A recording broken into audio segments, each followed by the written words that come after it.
Buongiorno amigas y amigos del Círculo, un día más, un jueves más desde el Círculo de Bellas Artes, desde este quinto piso.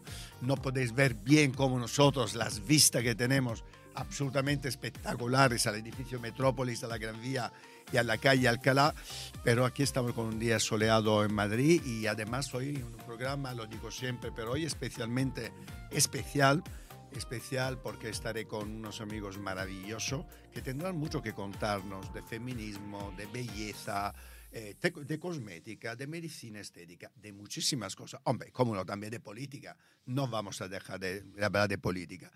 Hoy para hablar de belleza, yo creo que tenemos una de las personas más representativas en el mundo de la cosmética aquí en España. Jerónimo Ors, buenas tardes, buenos días, maravillosas tardes. Buenos días, Jerónimo. Esta vista resplandeciente, porque es que resplandecen los edificios a nuestro alrededor. Este blanco, ¿no? O sea, es maravilloso. Te da un subidón de estar aquí. Jerónimo, ¿quién es Jerónimo Ors? Por los que no lo conocéis, Jerónimo Ors es el director de cosméticos Paquita Ors. Y hoy es un día especial, no solo porque hablaremos de belleza y de cosmética con él, sino también porque es un día en el cual vamos a celebrarlo. Sí, es verdad que es una celebración triste, porque vamos a celebrar una mujer que ha sido extraordinaria, la madre, la mamá de Jerónimo, que es Paquita Ors. Paquita Ors, para los que no la conocéis, que no la habéis conocido y que no habéis probado sus cremas, es una empresaria, ha sido una empresaria pionera y feminista, adelantada a su tiempo, que estudió en la universidad cuando las mujeres no estudiaban, que se separó cuando tampoco se separaban. Inventó la cosmética botánica y nos ha legado a través de su empresa más de 700 formulaciones basadas en los principios activos de las plantas que producía su empresa, que sigue produciendo y distribuye la compañía que dirige efectivamente Jerónimo, considerada una de las 25 personas más influyentes en España en ciencia y tecnología. Obtuvo la medalla al mérito profesional y fue farmacéutica de honor del Consejo General de Farmacia. Montó una pyme familiar que sigue cosechando grandísimo éxito, que es pionera en el mundo de la estética, con 8 tiendas físicas en España, una muy bonita en Velázquez, que además os invito a visitar. Y Jerónimo, qué mujer, qué madre, qué mamá tan maravillosa has tenido. Sí, la verdad es que ha sido un regalo. Yo creo que cuando has tenido una madre o un padre maravilloso, te acompaña siempre y además siempre te sientes querido. O sea, yo tengo amigos y amigas que por desgracia pues no han tenido infancias ya no felices, sino poco queridas, poco cercanas. Yo me he sentido muy querido y he admirado mucho y he sido durante muchos años y con mucho gusto el hombre que había detrás de una gran mujer. Y me da pena tener que dejar de serlo, pero ya no está. Pero ha sido un placer y un orgullo hacerle el background, el backstage. Y además he tenido, antes de empezar este directo, yo hablaba con Jerónimo, he tenido el placer de estar en el funeral de la mamá el domingo.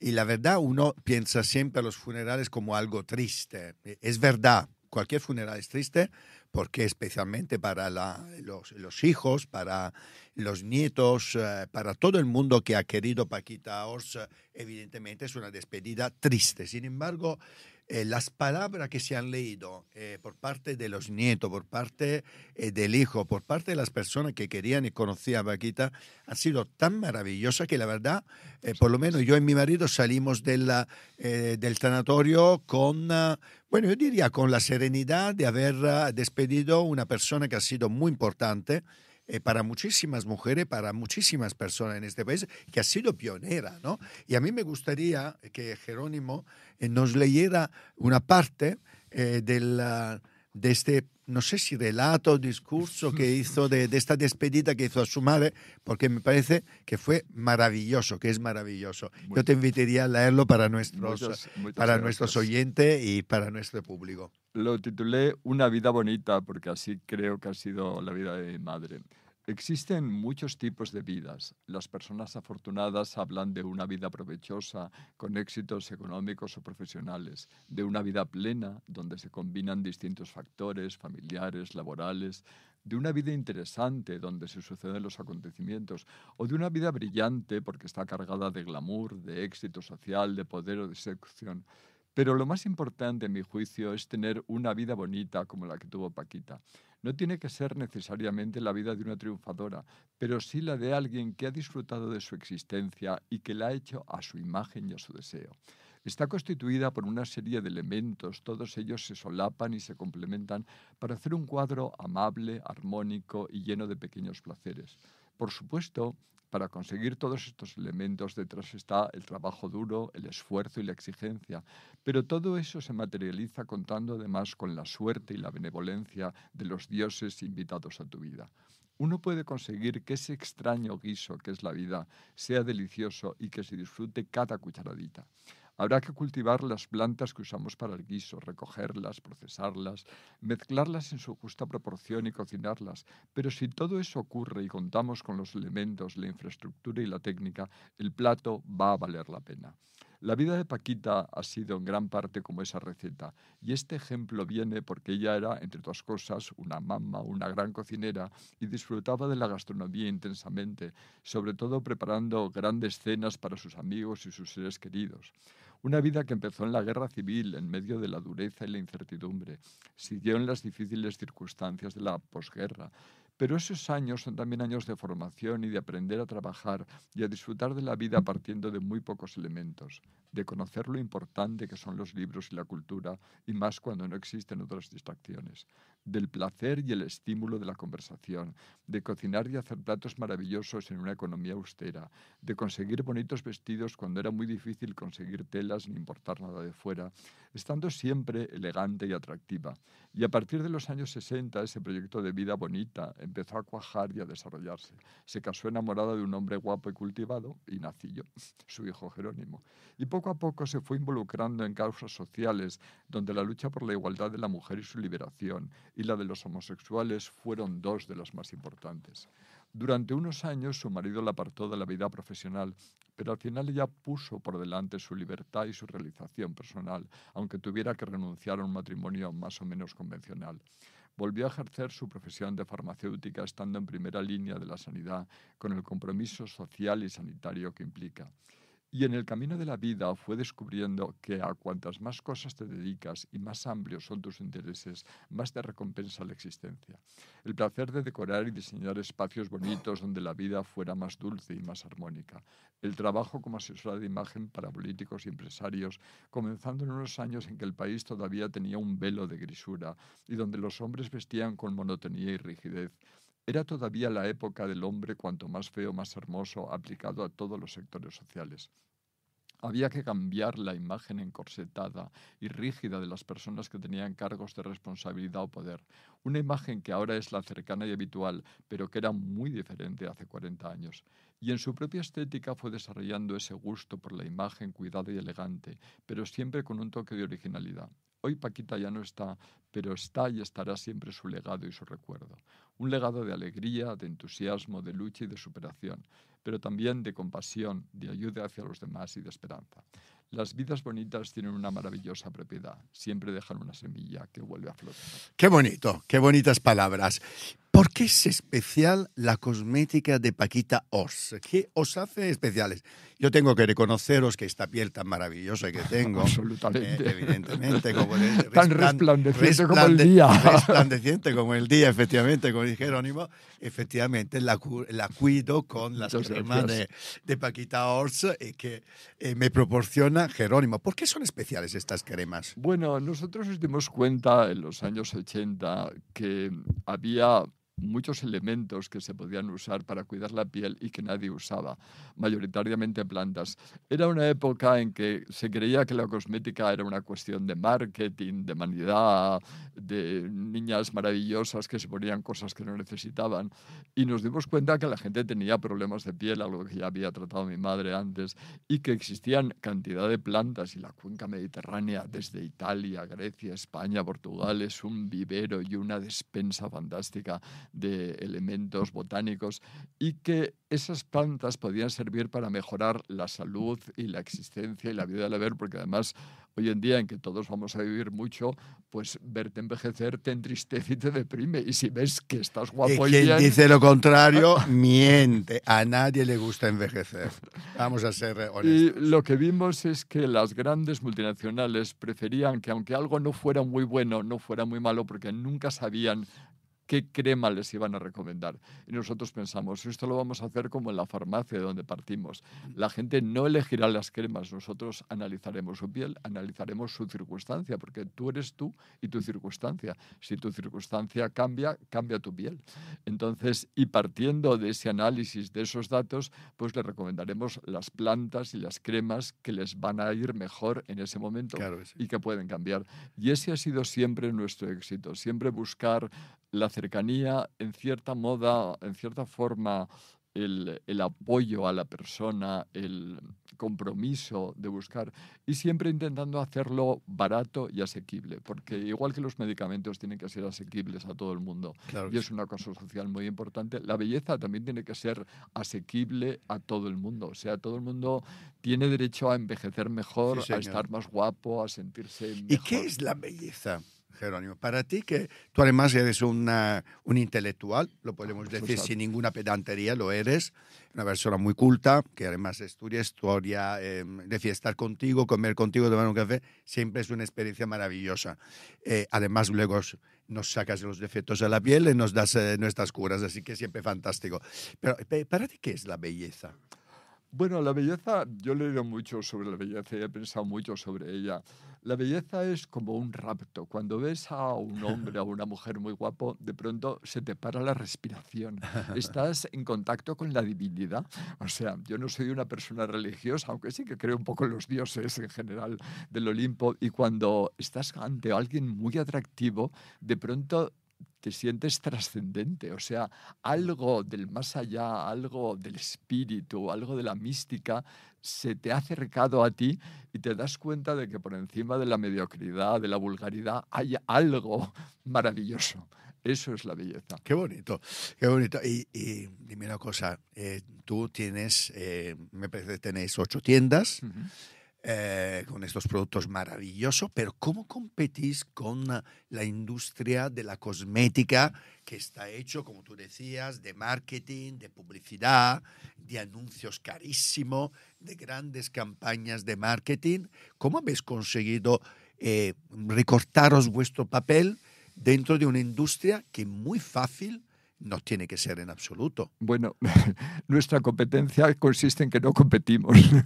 Somos originales, somos lo que ahora se llama un nicho en el mercado. Yo nunca hemos querido tener una gran empresa. Muchas veces han venido a comprarnos ¡buah, qué grandes 20 superficies! mil veces. Siempre hemos querido una empresa pequeña, bonita, como la vida de mi madre, Sí. que haga bien las cosas, que sea honesta, porque eso es maravilloso.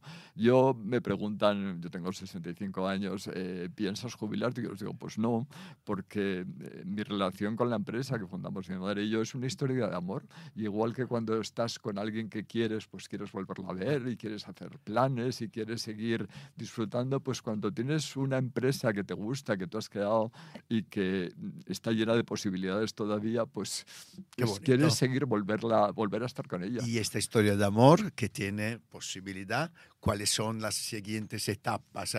¿En qué estáis Pues trabajando? ¿En qué están estás continuas. Por trabajando? ejemplo, ahora hay un tema que a mí me gusta mucho, que es al mismo tiempo muy emotivo y muy sobrecogedor, que es la cosmética oncológica. Por desgracia hay muchísimas mujeres y también hombres con problemas de cáncer en que se junta el diagnóstico devastador, que claro, es como un mazazo, la medicación que pues hace que se te caiga el pelo, que la piel se destroce. Y entonces, aparte de la angustia y de la ansiedad, pues está que tu imagen se está destrozando minuto a minuto y no sabes a dónde va a llegar. Entonces yo a estas personas es que las veo, yo trato a todo el mundo con cariño. Yo todas las tardes paso consulta en una de nuestras tiendas, pero las trato con especial cariño. Intento ser muy cercano a ellas, intento transmitirles un mensaje de esperanza, ya no solo por la piel, sino de esperanza en general, porque yo creo que las personas estamos aquí para servir a las demás, cada uno en lo que nos dediquemos. Es que la cosmética es terapia también, Es una ¿verdad? terapia, No claro. solo para las personas que, como tú dices, están pasando por un proceso oncológico, es terrible, pero para todo el mundo, ¿no? La realidad que tú hablabas de la belleza como este acercamiento casi a la divinidad, pero la realidad que verse bellos o estéticamente más bonito a todos nos da un subidón. Claro, es que A a nivel mí anímico, verse guapos y guapas, creo que es una de las medicinas más extraordinarias que claro, hay. hay que sentirse, hay que seguir siendo, hay que sentirse siempre atractivo. Mm. Ya no en el terreno erótico, sino de pues que un abuelo con sus nietecitos que les haga, que los nietecitos le quieran dar un beso, o sea, y hay que seguir siempre queriendo gustar. Eso es muy importante. Oh, es Nunca hay que fundamental. renunciar a eso, no porque te vayas a meter en la cama con nadie, sino por el placer De la de seducción. gustar, de la Y de la seducción y de seducción, sentirte que es un cercano juego a los demás. maravilloso, Ujú. maravilloso. Y en ese sentido, tanto la cosmética como la perfumería, pues ayudan mucho, porque claro, una piel bonita, yo ahora estoy viendo a Prepio que tiene una piel hidratada, nutrida, bien irrigada, o sea, que apetece darle como un mordisquito. Pues entonces, claro, pues es una persona a la que te apetece acercarte. Es verdad. Y el perfume, pues pasa lo mismo. El perfume de una forma incluso aún más insidiosa, si una persona huele de una forma agradable, te apetece estar cerca de él por una cuestión Sin animal, duda, sin duda. totalmente atávica. Oye, ¿y los hombres qué? En esta historia de amor que tienes con tu empresa, con la belleza, con vuestros productos, ¿los hombres usan más o menos productos cosméticos que en el pasado? ¿Cómo va evolucionando en No, este sentido? afortunadamente va evolucionando cada vez mejor porque se han dado cuenta, muchas veces empezaron por sus parejas, que de pronto, pues el típico matrimonio de 30 o 40 años, de pronto ella estaba bien y él empezaba a no estar tan bien y pensó, uy, pues yo voy a usar esta crema que hace que mi Claro. chica esté bien. Entonces ahí empezó mucho con una cierta rivalidad, podríamos llamarla así. Luego, poco a poco, afortunadamente, y hay maravillosas marcas de cosmética, la gente ha visto y ha percibido que la cosmética es una realidad y que es un arma que te ayuda en la vida y en la seducción. No solo en la seducción, sino que en la empresa uno tiene que tener un buen aspecto y si Por tienes buen supuesto, aspecto, faltaría más. pues Y en la y política, en la en política, todos los sí, sectores, yo creo que ayuda, ¿no? sí, sí. Lo que tú decías, el juego de la seducción, el ser atractivo, yo creo que es una mentira, ¿no? Cuando se juzga la belleza con superficialidad, yo creo que realmente es una mentira. A todo el mundo le gusta gustar, a todo el mundo le gusta ser atractivo y a todo el mundo le gusta ser seductor y seductora, ¿no? Y además Efectivamente. nos ayuda en nuestro día a día. Sí, a mí me parece muy triste estas personas a partir de los 55 años que de pronto deciden volverse invisibles, o Qué sea, no horror. esperan nada de la vida, muchas veces pasa más en mujeres que en hombres, porque los hombres aún siguen aferrados a su trabajo, que es una forma de vida, Sí. pero hay muchas mujeres que ya renuncian, se vuelven invisibles y cae como un velo de grisura sobre ellas, y yo les animo y les digo que no, que la vida está llena de maravillosas posibilidades que, pues como decía en el texto de mi madre, que hay que trabajarlas y hay que luchar Ah, y hay que salir a buscarlas, pero que cuantas más buscas, más encuentras. claro. Y esos encuentros te van a enriquecer y van a hacer que tu vida sea más bonita. ¿Qué prejuicios hay en la cosmética? Cuando se te acercan las personas, las mujeres, hombres, a tu tienda, a tu consulta, porque tú Mm. pasas consulta todas las tardes, hasta muy tarde por la noche, Ujú. doy fe de ello. ¿Cuáles son los prejuicios mayores que hay en relación a la cosmética? Bueno, hay todavía algunos hombres antiguos que les parece poco masculino el cuidarse, lo cual es una absoluta estupidez. Hay muchas personas que vienen pues porque no se encuentran bien la piel o porque tienen algún pequeño problemita y vienen a consultar para que les resuelva eso.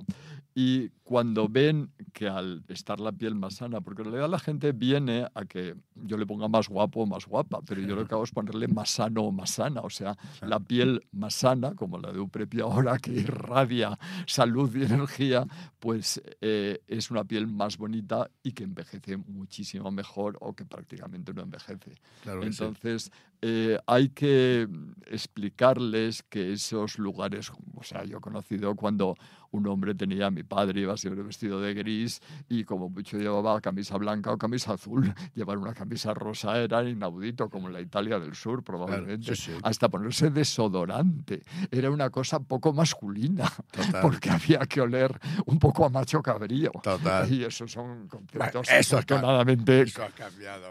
Pues Jerónimo, nosotros acabamos nuestras entrevistas siempre con nuestros invitados hablando a su público y diciendo lo que consideran oportuno al público para invitarlo, no sé, a tu tienda, por ejemplo. Pues, Ahí tiene la cámara.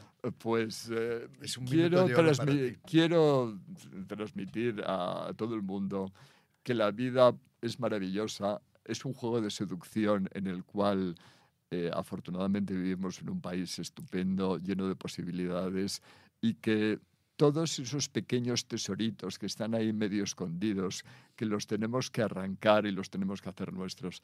Y que el sentirse bello, el sentirse atractivo, el sentirse deseable va a hacer que no caigamos en la depresión y que la vida siga siendo una fiesta para nosotros. Y que ahí la cosmética de cualquier marca, la mía, Cosméticos Paquita Ors, pues por supuesto es estupenda, puede ayudar mucho a que te sientas mejor contigo mismo, que es lo más importante. Pues muchísimas gracias, Jerónimo. Un auténtico placer y ya sabéis, belleza es salud. Por lo tanto, pues acercámonos a la belleza y al cuidado de la piel también, bueno, con mucho cariño y sin grandes prejuicios. También a los hombres de todas las edades. Gracias, Jerónimo. Gracias Un placer. a vosotros. Gracias, Eufrepia.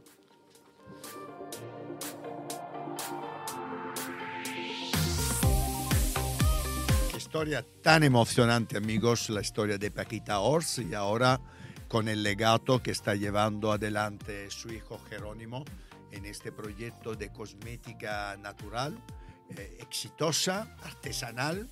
Y habéis visto el concepto que tiene Jerónimo de belleza, que es realmente, él se considera un poco el artesano de la piel, cosa que a mí es un concepto absolutamente maravilloso. Pero seguimos hablando de belleza, seguimos tocando además un tema que desafortunadamente muchas veces en la prensa, en los medios de comunicación, llega siempre por noticias negativas, que es el tema de la medicina estética.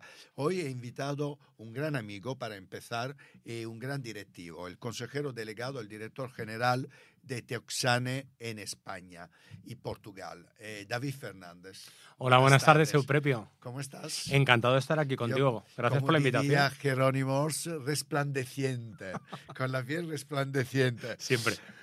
Lo que decía, ¿no? Hablamos un poco de Teoxane, que es un laboratorio suizo especializado en medicina estética con el ácido hialurónico como base de sus productos. Una empresa que ha tenido un éxito extraordinario, presente en 80 países en un crecimiento exponencial. Decía antes en la introducción de nuestra entrevista que desafortunadamente se habla de medicina estética más cuando hay noticias malas que buenas. Por lo tanto, hoy vamos a hablar de lo bueno. Cuéntame un poquito qué es en este momento, desde tu punto de vista, qué foto nos darías en España de la medicina estética. Desde una perspectiva de negocio, un mercado absolutamente por desarrollar. A mí me hace mucha gracia cuando me dicen todo el mundo está inyectado. Pues bueno, la penetración per cápita es de menos del 3% de la población. Es decir, la mayoría de la gente no está inyectada para nada. La inmensa mayoría no está inyectada. Mucha de la gente que está inyectada está incorrectamente inyectada. Por eso se nota, y toda la gente que está correctamente inyectada, la historia es que directamente no se nota que está inyectada. Tú lo notas, ¿no? Hombre. Si a alguien le han hecho algún estupicio, lo notas inmediatamente, ¿no? Por supuesto, pero eso es de formación profesional. Hombre, claro, claro. Oye, cuéntanos un poquito. Hablamos un poquito de Teoxane, especialmente hablamos de ácido hialurónico. Y si puedes desmitificar cosas o quitar prejuicios, cuéntanos un poquito qué es. Para empezar, el ácido hialurónico, a qué sirve, por qué se usa y cuáles son los efectos que provoca en nuestra piel. El ácido hialurónico es un polisacárido de cadena larga. ¿Eso qué significa? ¿Qué significa? Eso significa que, ¿eso qué es lo que es?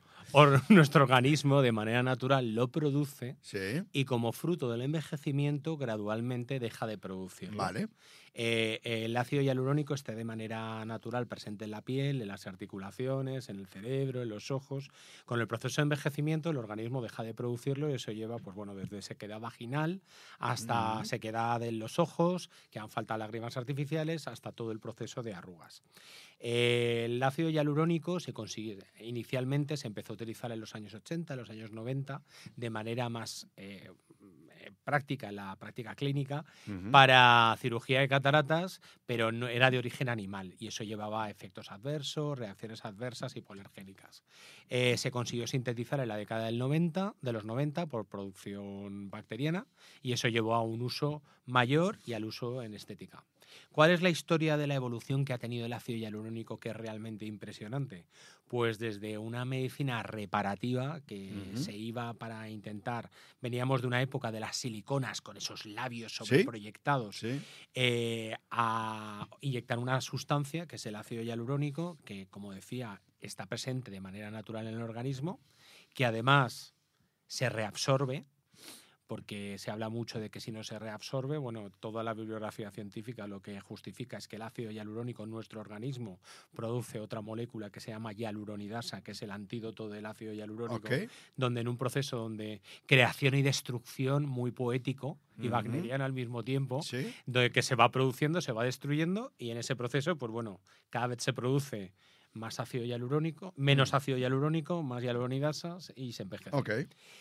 En la década del 2000 se empezó a utilizar como medicina reparativa para sobrecorregir y lo que ha habido en la década del 2010 y del 2020 es un conocimiento anatómico donde en realidad el ácido hialurónico se utiliza para reponer los volúmenes que perdemos con la edad.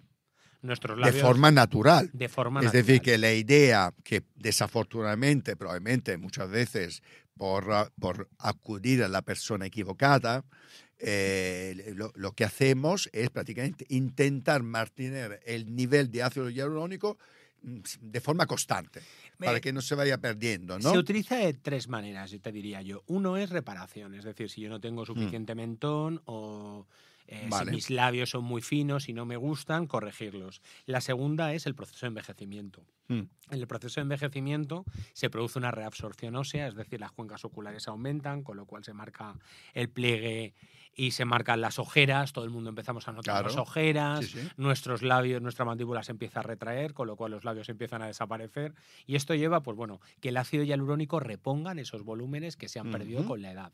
Y el tercero es mantenerlo de manera estable, sobre todo en la piel, para conseguir que la piel luzca lustrosa y tengamos esa piel que tienen los niños, es decir, esa piel saludable, con brillo, con luz. Y entiendo que si tú vas al médico correcto o a la persona correcta que se dedica a la medicina estética, todo esto que tú estás contando te lo dice inmediatamente. Te mira la cara, te examina, te hace un estudio y te dice más o menos lo que tienes que hacer para tener un aspecto más saludable, ¿correcto? De la misma manera que vas a un médico cuando estás enfermo y te prescribe un antibiótico, te prescribe otro, en este proceso de medicina estética es clave un médico que te diagnostica qué necesitas tú y cuál es tu proceso de envejecimiento. Claro. Por eso es clave acudir a un médico que lo que realiza es un tratamiento a medida de tu medida, de tus necesidades, con tus expectativas. Por ejemplo, si mis expectativas fueran, yo que tengo 47, aparentar la versión de 20 años, pues claro, eso es muy complicado. Y este es un problema que tiene mucha gente. Es decir, mucha gente acude al médico para aparentar muchos menos años. Y de ahí nacen estos estropicios que vemos a veces en la tele, que ves realmente monstruosidades. Los gustos son muy heterogéneos, es decir, si fuéramos un armario, pues a lo mejor tú y yo nos vestiríamos de manera diferente, entonces los gustos son muy diferentes. Las aberraciones estéticas están consideradas como enfermedad, desorden mental. Bien. Se llama dismorfofobia y la dismorfofobia es una distorsión de la realidad donde cuando me miro al espejo nunca me veo bien. Y eso lleva a que quiera más cosas y más cosas. Es Esto una pasa- enfermedad. Es una enfermedad en sí enfermedad. misma. Vamos a decirlo claramente. Existen estadios, es Muy bien. decir, es como cuando uno va al gimnasio y nunca se ve Sí, suficientemente sí. fuerte. O la anorexia, cuando te ves siempre Correcto. gordo a pesar de estar muy delgado. Y en medicina estética también Muy existe. bien. Pero por otra parte, esto es una cosa, una dismorfofobia, Mm. pacientes que además suelen mentir al médico, Sí. no le cuentan cuánto tiempo hace que se han hecho un tratamiento, con lo cual no permite el proceso de degradación del producto. Ujú. Y por otra parte, existen médicos que no tienen las habilidades suficientes para realizar esos tratamientos. Esto es otro estropicio que puede estar relacionado Ya, con pero la ¿por qué habilidad. pasa esto? Cuéntame un poquito, porque esto sabes que ha pasado, como te decía, muchas veces a los medios nos llegan este tipo de noticia, o se habla en medicina estética, desafortunadamente, porque el médico X, que a lo mejor se debería haberse dedicado, con todo el respeto por los carniceros, a otra cosa, se debería haber dedicado a otra cosa, y de repente, sin tener las cualificaciones suficientes, se mete evidentemente, a trabajar medicina estética. ¿Por qué en la medicina estética tenemos la impresión, no sé si correcta o equivocada, que hay mucho más intrusismo que en otros tipos de medicina? Porque está mucho menos regulada. Entonces, bien. esta desregulación y sobre todo la banalización que existe por parte del paciente También. lleva a que el paciente pues va a una peluquera, una esteticien o un enfermero, que en España en este momento no está permitido que un enfermero realice tratamientos con rellenos faciales, le lleva a que se le haga un tratamiento y lo desbanaliza. Claro, al final nuestra cara es el fruto de todo lo que hemos hecho con ellos en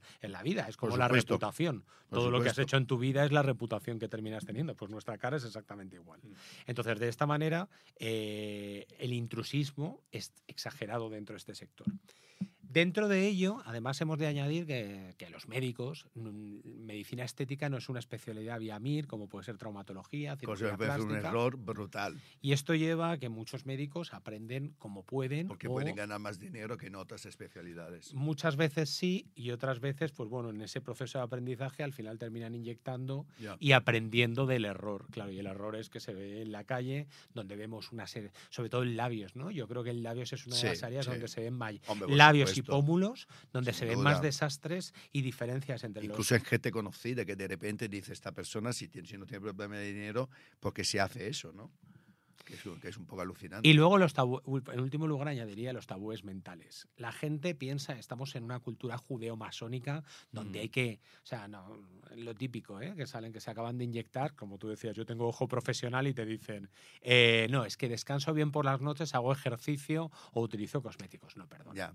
Tú te has No. inyectado toxina o llevas Claro. ácido hialurónico y realmente tienes esa cara porque te has inyectado. Entonces, pues bueno, esto es una cosa que tenemos que romper los mitos porque la gente correctamente tratada, si no lo cuenta, no desmitifica y no permite ese aumento. Porque al final estamos hablando de salud, hemos hablado de salud mental un poco, Claro.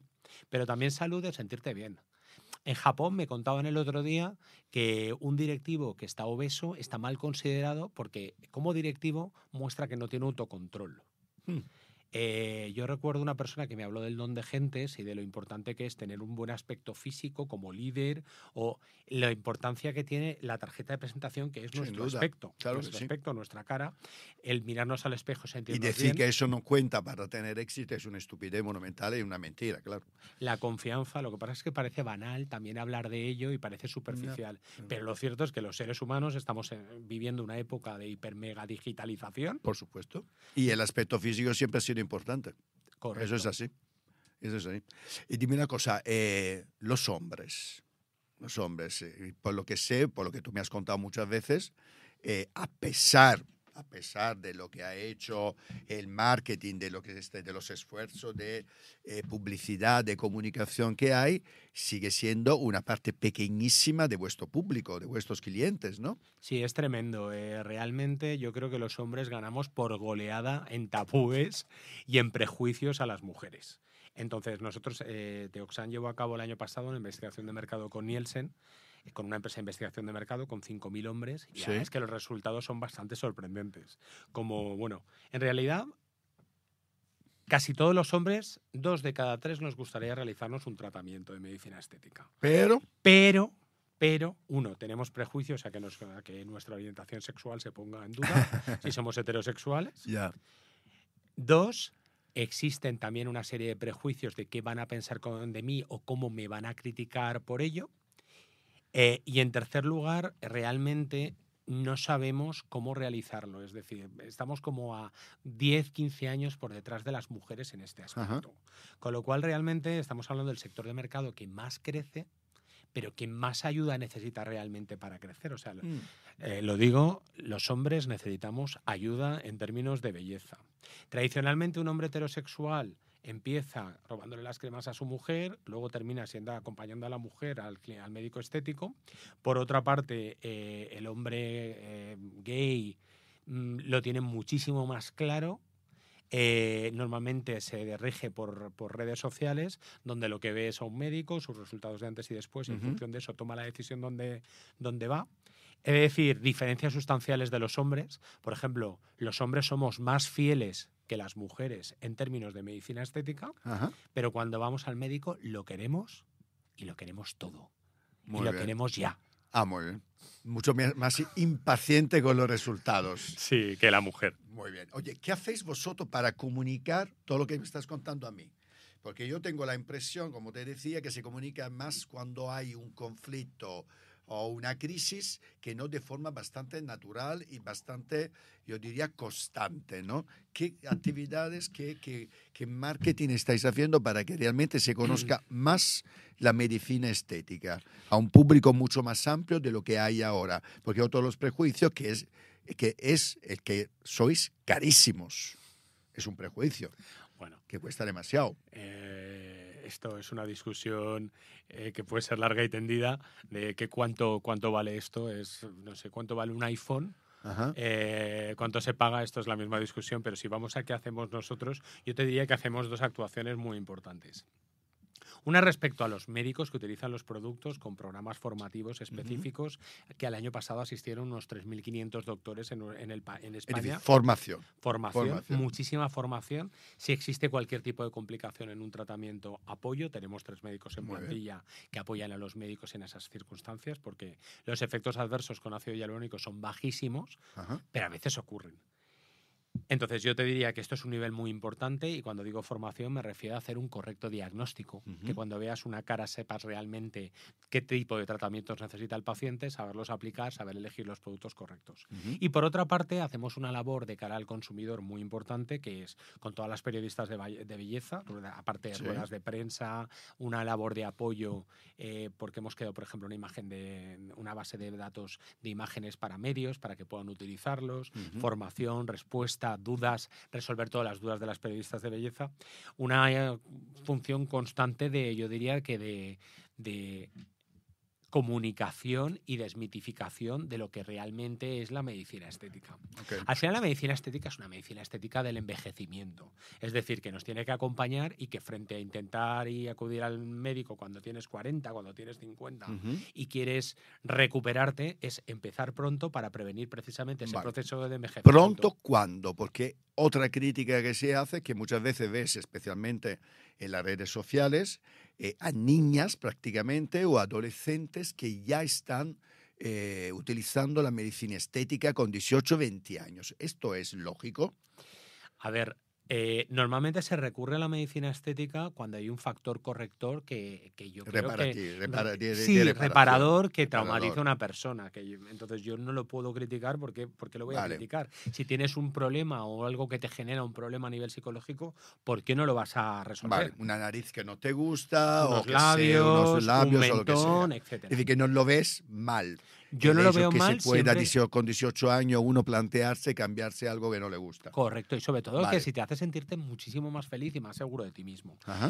Respecto a la medicina estética, yo creo que hay que tener como un médico de cabecera que te acompaña en este proceso de envejecimiento y que va utilizando diferentes tratamientos. Un poco más de fidelidad y no ir a salto de mata buscando, vete tú a saber, si milagrosos pociones mágicas o alguien que te haga un milagro, que de repente te transforme en... Y que seas tú, que continúes siendo tú. Claro, que estos son los problemas. Esto, Eupropio, es clave, continuar siendo tú. pero continuando siendo tu mejor versión. Es decir, no tienes que parecer una persona de 30 o de 20 cuando tienes 40 o 50. Lo que tienes que parecer es tu mejor versión de los 50. Sigue siendo atractivo. David, minuto de oro. Ahí tienes tu público.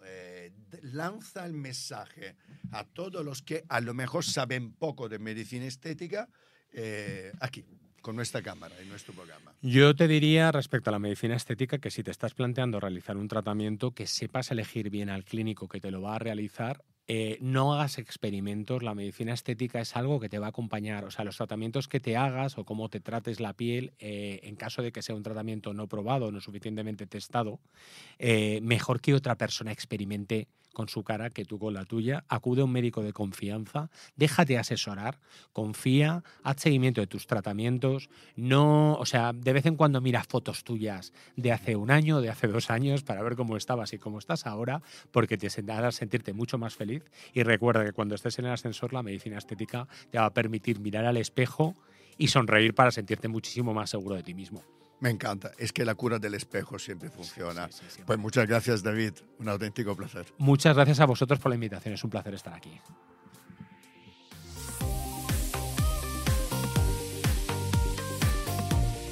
Bueno, después de estas primeras entrevistas que hemos dedicado a la belleza, no es que la política no tenga que ver con la belleza, que también puede, a pesar de los disgustos que nos da.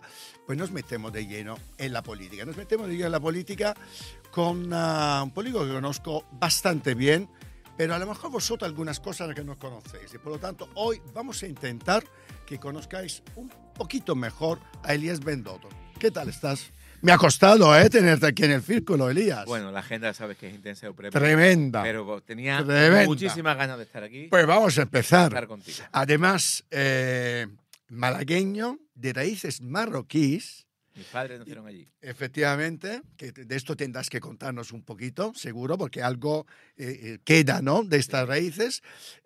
Muchas cosas. No sé si todo el mundo sabe que este malagueño, pues ha sido muy importante, porque muchas veces relacionamos todo el éxito de Málaga con Paco de la Torre, que ya es una institución. Lleva tantos años en Málaga que todo el mundo hace referencia a él como el motor de Málaga, que ahora mismo, sin ninguna duda, es la ciudad de moda y una de las ciudades que más están creciendo a nivel español y incluso fuera. Sin embargo, tú has sido concejal, presidente de la Diputación, 12 años, si no me equivoco. 8 años. Luego has estado al lado de Juanma Moreno, como portavoz de la Junta de Andalucía. Y ahora, en cambio, aquí, en la calle Génova, coordinador general del Partido Popular.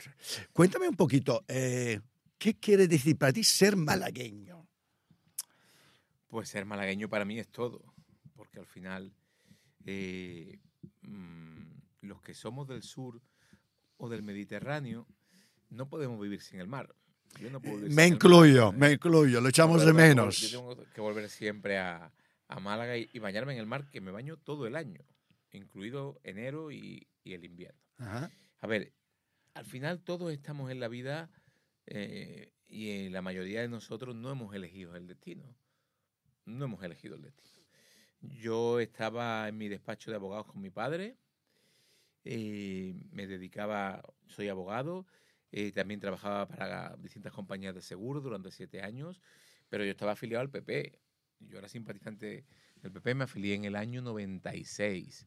Entonces, en el año 99, en las listas electorales del Ayuntamiento de Málaga, Celia Villalobos era la candidata, fui de relleno. Los partidos políticos nos metían a los jóvenes en los puestos de la lista abajo. Al fondo, pues hacían la media, para motivar. Pero hacían la media y rebajaban la edad. Claro. ¿No? Aunque los viejos iban arriba, los jóvenes iban abajo, pero la media se hacía, ¿no? Eso ya no se hace. En cualquier caso, en esas elecciones el PP sacó un gran resultado, 19 concejales. Yo iba al 24, por ahí. Sucedieron muchas circunstancias ese año, creo que fue el año 99, y muchos se fueron, y ETA mató a un concejal, mató a José María Martín Carpena, que era concejal del Ayuntamiento de Málaga, y yo era el siguiente de la lista, y entré de concejal con 24 años. Y a partir de ahí, pues, esa ha sido mi carrera. Después de concejal en el Ayuntamiento, que estuve en el gobierno con Celia y con Paco de la Torre hasta el año, pues, 2011, En el año 11 fui candidato a presidir la Diputación, ganamos con mayoría absoluta.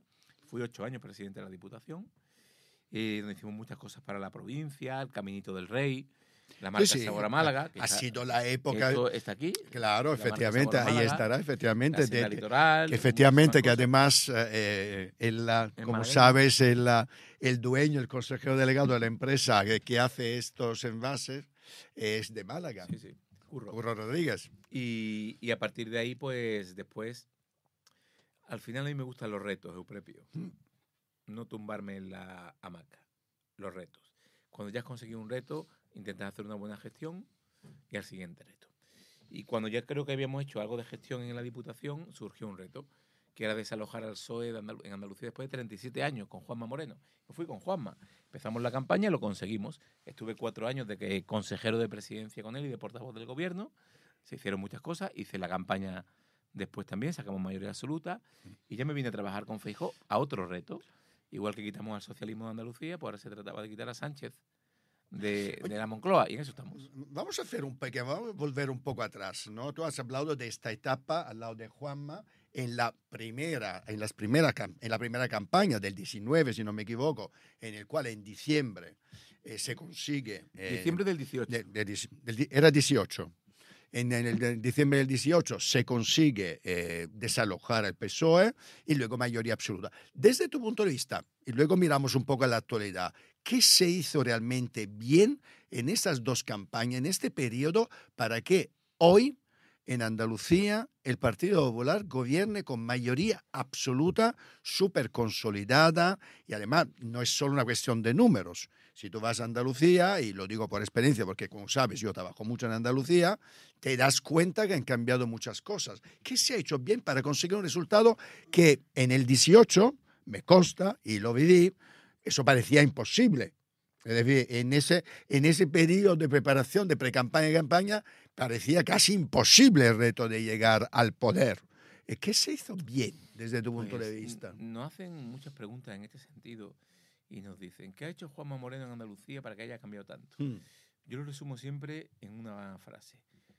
Juanma Moreno ha conseguido que los andaluces nos volvamos a sentir orgullosos de ser andaluces. Que no es poco.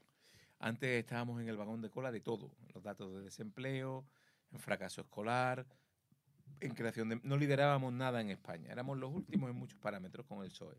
Hoy somos líderes en número de autónomos, en creación de empresas, en creación de empleo, en crecimiento económico. Eso es lo que ha hecho este gobierno. ¿Cómo? Apostando por Andalucía, favoreciendo la inversión nacional y extranjera, bajando los impuestos, eliminando otros impuestos, aumentando, por tanto, las inversiones. Oye, Andalucía es una tierra donde la gente quiere vivir, porque se vive muy bien, el clima, la gastronomía, la ubicación, la oferta cultural, turística.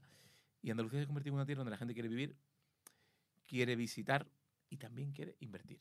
Y dime una cosa, pero algo tendrá que ver también con el posicionamiento ideológico, porque nadie duda, y eso lo decimos también, desde las alfombras madrileñas... Día, la gente al final, si le van bien las cosas, es capaz de votar a un partido o a otro, aunque cada uno tenga su ideología. Sí. Yo estoy convencido que Juanma Moreno consigue muchos votos del PP y mucha gente que votaba al PSOE. A ver, esto lo hemos visto en las últimas elecciones, que hubo un trasvase de votos oye, al final importantísimo. La gente puede ser socialista, pero no son pero tantos. Quiere vivir bien, claro. Y la calidad de vida que ha impregnado Juanma Moreno en Andalucía, evidentemente, ha hecho que la familia mejore, la economía mejore, el empleo mejore, y por tanto Juanma es un gran gestor. ¿Y no tiene que ver también con el hecho que claramente a nivel ideológico se posiciona en el centro? El PP es un proyecto político que siempre ha gobernado desde el centro y unido.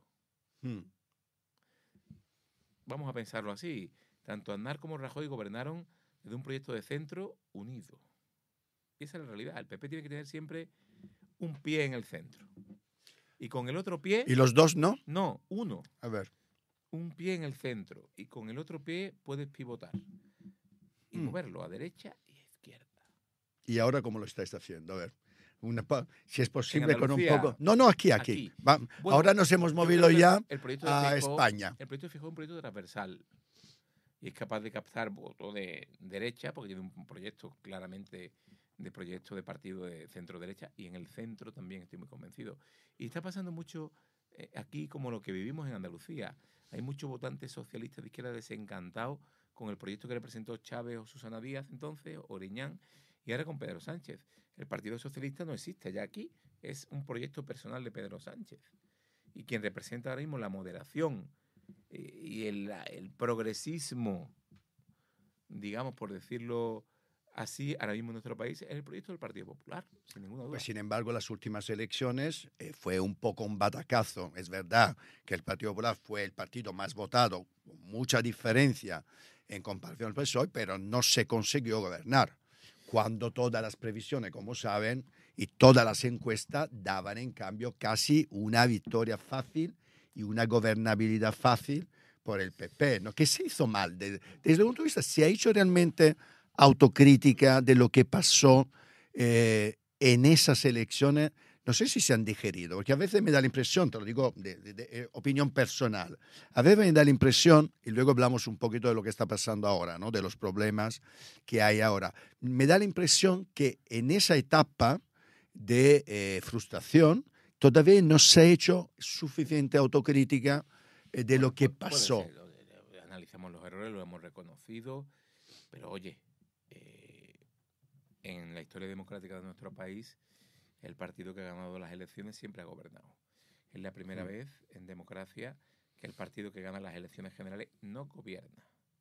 Y el que gobierna lo hace con apoyos imposibles, cediendo en todo, tragando con todo y arrastrando el nombre de Bueno, España. imposible no, porque está gobernando desde Bueno, hace pero bastante son tiempo. cosas que Puede no gustar a son muchos, cosas pero que ni el Partido Socialista aceptaría. Nunca. Nunca.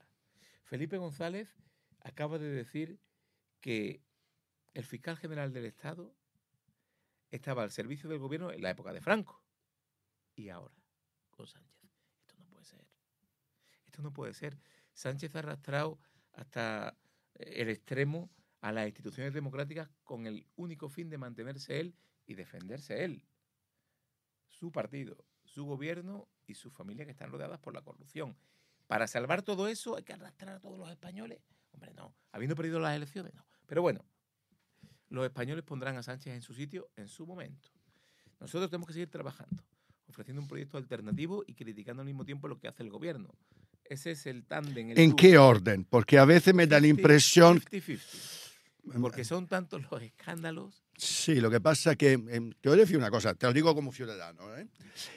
A veces me da la impresión, me gustaría conocer tu opinión, que en esta, tú sabes que yo soy italiano, y anda que no he vivido crisis tremendas en Italia políticamente, y además he vivido crisis tremendas ligadas a la judicialización de la política, que para mí es algo que, sea como sea, hace daño a un país. Estarás de acuerdo con esto, porque quema y quiebra prácticamente la confianza de los ciudadanos, ¿no? A veces me da la impresión que en este orden que tú has comentado, 50-50, me da la impresión que se está enfocando más la oposición basándose en la crítica, justamente por lo que tú estás comentando, la corrupción, etcétera, de todos los casos que tenemos abiertos, desde la mujer del presidente, el hermano del presidente, por supuesto la crisis relacionada con la imputación del fiscal general. Pero me da la impresión que luego la parte de propuestas que tú pones en se queda un poco corta. De hecho, me alegra que este fin de semana habéis estado en Asturias hablando de vivienda. ¡Qué bien! ¡Qué bien! Pero son tantos los escándalos de Euprepio que nos faltarían 5 entrevistas como esta para poder contarlos. Pero evidentemente los españoles... Seguro a la gente le interesa más otras cosas. Claro. Estamos en la propuesta desde la moderación, pero somos contundentes en la crítica. La oposición tiene una labor de fiscalización y de construir una alternativa, y es lo que hacemos, ¿no?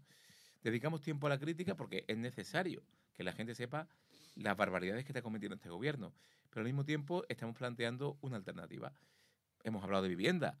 Las comunidades autónomas del PP han anunciado, como sabéis, bajar el impuesto de transmisiones patrimoniales a los jóvenes de menos de 40 años del 10, que pueden tenerlo hasta el 10, al 4%. Vamos a tomar muchas medidas en ese sentido. Vamos a liberar suelo dotacional para que se puedan construir viviendas públicas. Estos son medidas. Lo de Sánchez son anuncios. No se podría hacer una de las cosas que he hecho de menos en el tema de la vivienda, como otros temas de Estado, es que no haya acuerdo de Estado. ¿Tú no crees que sería más lógico en el medio plazo, especialmente porque el tema de la vivienda, tú sabes, no lo vamos a solucionar en 12 Te meses. explico por qué no es posible. No se puede llegar a un Sí, acuerdo con el gobierno nosotros para hacer una acuerdo política. con todo el mundo, pero sus socios le tienen atado a Sánchez de pies y de manos. La ideología impide el acuerdo de Estado. Para nosotros llegar a un acuerdo de vivienda, lo primero que sería, sí, aparte de la construcción de vivienda pública, y Evidentemente. nosotros estamos en contra de la ocupación. En contra de la ocupación. Nosotros queremos que se promueva una ley que hemos aprobado ya en el Senado, donde el ocupa, de forma irregular, sea expulsado de esa vivienda en 24 o 48 Como horas. pasa en la mayoría de los países. Esto yo lo digo todos Un los socio del días en la gobierno, que tele. es Sumar, no lo permite eso. Y Mm. Sánchez traga. Pues a partir de ahí no podemos llegar a ningún acuerdo. Nosotros creemos que los ocupas hay que expulsarlos de las viviendas. Porque la propiedad privada es un derecho fundamental Por que supuesto. recoge nuestra Constitución. Hombre, es que Y el el PSOE lo gobierno- reconoce, y el evidentemente. gobierno- pero el gobierno mira para otro lado en este sentido, Prepio, y no lo hace. En la mayoría de los países de la Unión Europea, los ocupas son expulsados de las viviendas ocupadas en el plazo de 24 o 48 horas. Aquí se tardan meses, porque el gobierno y sus socios no lo permiten. Ese es uno de los grandes problemas de la vivienda, porque al final, si tú pones viviendas en el mercado, es porque muchos propietarios dicen, ¿yo para qué? O me la ocupan o no me pagan los alquileres. Y el gobierno no da garantías. Ese es uno de los grandes problemas que hay que resolver. Nuestro proyecto de vivienda es conocido, lo ha presentado el presidente Feijóo y dentro de poco presentemos nuestro proyecto de ley de vivienda. Pero evidentemente, para hablar de vivienda hay que ser pragmático Hombre, y eso sin abandonar, duda, y eso abandonar sin duda. la ideología. Totalmente de acuerdo. Entonces el gobierno pues, tendrá que poner en una balanza si lo que quiere es solucionar el problema o seguir haciendo anuncios. Ojalá, porque el problema es grave. Grave. Y hablamos un poco, en cambio, de esta polémica sobre, estáis siendo muy contundente pidiendo la dimisión del fiscal general del Estado, ¿no? Pero me gustaría saber tu opinión en relación, porque sabes que en esta historia hay dos caras, ¿no? La cara del por qué ocurre lo que ha ocurrido con la filtración que vamos a ver el 29 si tenemos alguna noticia, ¿no? O el fiscal nos esclarece en su declaración delante del Tribunal Supremo de lo que ha pasado, ¿no? Pero tenemos también la otra cara de esta medalla, que es los reconocidos delitos, fraudes fiscales de la pareja de la presidenta de la Comunidad de Madrid, que conlleva también lo que pasó con las admitidas filtraciones del jefe de gabinete, Miguel Ángel Rodríguez. Desde el punto de vista, dejando de lado, sabiendo perfectamente lo que piensa y lo que tiene que hacer el fiscal general del Estado, ¿qué opina en cambio de lo que se ha hecho al otro lado? Por parte de Miguel Ángel Rodríguez, la presidenta de la Comunidad de Madrid. Vamos a ver, en primer lugar, el fiscal general del Estado no puede estar al servicio del gobierno, como he dicho antes. En la época de Franco podía estar al servicio del gobierno, y lo ha dicho Felipe González. Aquí no. El fiscal general del Estado es una institución del Estado que Independiente. aunque nombre el gobierno, tiene que ser independiente y velar por la justicia, la protección de pruebas. De entrada, tenemos un fiscal general del Estado que es el garante de la aportación de pruebas, que se dedica a destruir pruebas. Ha sido imputado y va a tomar declaración el Tribunal Supremo. No puede seguir en ¿Qué su te puesto. esperas el 29? No lo sé. Yo no quiero adelantarme a la justicia, pero evidentemente eso es un gran escándalo. Oye, es cierto que Moncloa se ha convertido en una oficina de persecución contra políticos de color distinto al gobierno y políticos del color del mismo gobierno. ¿A Es qué te decir, refieres? Claro, Ayuso ha sufrido y sufre una gran persecución por parte de Sánchez desde la Moncloa, utilizando el fiscal general del Estado y otros resortes del gobierno, sin ninguna duda. Por lo de su pareja, antes fue por su familia, van contra ella, contra Ayuso. Y el gobierno no A puede... mí me parece que se han retroalimentado en esta Bueno, para pelea. a mí me parece que recibo el que me da la gobierno, impresión que se han el retroalimentado. PSOE que critique lo que quiera, pero tú Mm. no puedes utilizar el dinero de todos los españoles Bueno, para eso sacar a un estamos de rival acuerdo. político. Y utilizar la Moncloa, que ya no solo era la sede de los negocios de la mujer de Pedro Sánchez, también era la sede para atacar a los rivales políticos y propios. Porque están purgando las federaciones territoriales socialistas y lo están haciendo desde la Moncloa también, ¿no? Por tanto, yo creo que estamos dando pasos hacia atrás en calidad democrática. Y lo está haciendo este gobierno. Esa es la realidad. ¿Por qué? Porque utiliza instituciones del Estado para el servicio propio o del Partido Socialista. Y esos son pasos hacia atrás en calidad de... Bueno, lo que pasó con Podemos y Fernández Díaz tampoco me gustó mucho. ¿Estás de acuerdo que Bueno, tampoco ahí está fue? la justicia. Claro, Pero es claro, decir, Euprepio, pero por ejemplo... esto debería ser Sí, sí, sí. algo que Pero, deberíamos por ejemplo, un poco poner, ¿no? a Sánchez no le gusta que los periodistas hablen de las barbaridades que está cometiendo su partido, su gobierno y su mujer y su hermano. No le gusta. Y ataca a los medios. Y ataca a los jueces, que los llama fachas con toga porque investigan lo que hace su gobierno, su partido y su entorno familiar. Y las investigaciones siguen y los juicios se celebrarán. ¿Y qué hace el presidente? Ahora quiere sacar una ley, la ley Begoña, la llaman los medios de comunicación, para intentar archivar y salvarle, sacarle las castañas del fuego a Begoña. Ya, pero a tú David sabes que estas investigaciones y irán a hasta el Álvaro. fondo. Vamos a ver, Hombre, pero yo aquí tenemos que respetar yo- la investigación.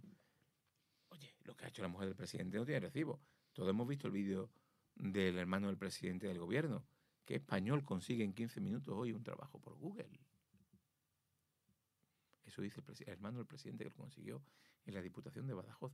¿Y eso quién se lo cree? No sabía ubicar su puesto de trabajo. Sí, pero hay que buscar un poco las pruebas, ¿no? Es Oye, decir, todo pero esto las lo, pruebas son la propia o sea, declaración del afectado. desde mi punto de vista hay un tema que estamos viendo todos los días, desafortunadamente, porque me parece lamentable que estamos hablando más de justicia. Los periodistas están yo soy abogado, por lo tanto me resulta fácil, pero yo veo muchas veces mis colegas que no han tocado un código penal en su vida, que están más hablando de leyes que no conocen que de otra cosa, ¿no? ¿No te parece, de todas maneras, al final las leyes, tú sabes, muchas veces se comienzan investigaciones que no llevan a ningún lado? Que éticamente, muchos temas éticamente pueden ser reprobables, Pero, Prepi, pero luego... pero yo lo que estoy viendo es que tanto lo del hermano como lo de la mujer, como lo del Partido Socialista va a tener mucho recorrido. Hombre, ya Oye, tiene desgaste para el no, gobierno, no, por no, pero supuesto. es que no es cualquier cosa. Es que el juez le imputa a Begoña 4 delitos. Tráfico de influencia. Sí, pero tú sabes que el malversación, tráfico de influencia es, y es uno al de los hermano- delitos más y complicados al de hermano, demostrar. 5 delitos, no 1. Oye, pues yo qué sé. Bueno, vamos a ver cómo acaba. Oye, háblame un poquito, para acabar un poco la entrevista. Vamos a hacer una pequeña carta de Reyes Magos del año del Partido Popular. Hemos hablado de vivienda, donde claramente hemos visto este fin de semana propuesta vuestra. ¿Alguna otra propuesta que nos podemos esperar este año por parte vuestra? Nosotros vamos a hablar de lo importante. Y los españoles hoy en día les preocupa la política porque creen que no soluciona problemas, porque evidentemente su gobierno no le soluciona problemas porque el gobierno está más centrado en defenderse a sí mismo. Pero tienen que tener una esperanza en el Partido Popular. Estamos trabajando en materia de vivienda. Vamos a hablar y trabajar en una fiscalidad baja. En el ADN del PP está la ¿Qué más bajada vais de a, impuestos, en qué impuesto se va la a trabajar? conciliación. Ajá. La ¿A nivel de impuesto conciliación. tenéis alguna idea de Bueno, de alguno? entrada hemos anunciado la bajada del impuesto de Eso transmisión es. patrimonial en las comunidades autónomas. Efectivamente. Trabajaremos en la rebaja de los impuestos municipales, ya sea Ok. IBI o impuestos de vehículos de transmisiones o tasas municipales. Vale. En definitiva, en el PP creemos que bajar impuestos reactiva la economía. Porque al dejar el dinero en el bolsillo de la gente gasta más. Si gastan más, recaudan más. Sin duda. Si recaudan más, puedes invertir más en los servicios públicos. Ujú. Ese modelo tan sencillo que te acabo de explicar es el modelo del PP. En cambio, el PSOE sube impuestos y engorda la administración. Esa es la diferencia fundamental entre unos y otros. Ok. ¿Más cosas? Bueno, de bajada de impuestos. Bueno, hemos dicho bajada de impuestos. Hemos dicho un tema de vivienda, conciliación familiar, evidentemente, medio ambiente. Somos plenamente conscientes de que estamos en un mundo donde el cambio climático afecta y el Partido Popular tiene que ser, evidentemente, el abanderado de la nueva energía. Evidentemente, somos conscientes de que la energía nuclear, por ideología, no se puede cerrar. Todos los países de Europa hablan de la energía Es nuclear. decir, que el cambio climático es una realidad, lo hemos visto con Pero, la oye, Dana. Insisto, inmigración. El Partido Popular tiene una postura clara en la inmigración. De eso vamos a hablar. ¿Estamos a favor de la inmigración legal? Sí. ¿Es necesaria? Sí. Inmigración legal, regular, ordenada, de inmigrantes que vengan a adaptarse a nuestro país Y estos y a nuestra 6.000 cultura. niños Ahora, le vamos a dar, la le inmigración- vamos a colocar. la legal, Porque eso sí que es, sí, que es y la urgente. que venga a contribuir y a enriquecer nuestro país. La inmigración ilegal debe ser expulsada de nuestro país.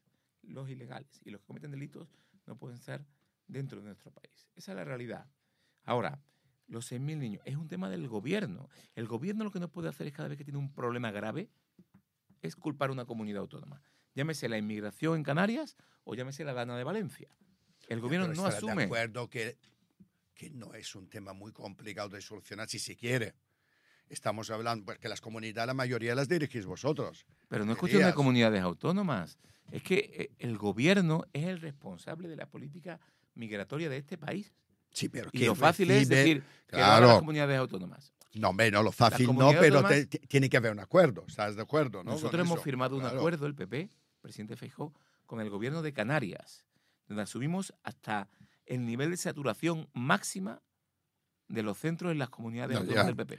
¿Qué decimos? Que a Así partir está de ahí- Canarias. Que a así partir está de ahí Canarias. el gobierno de España asuma.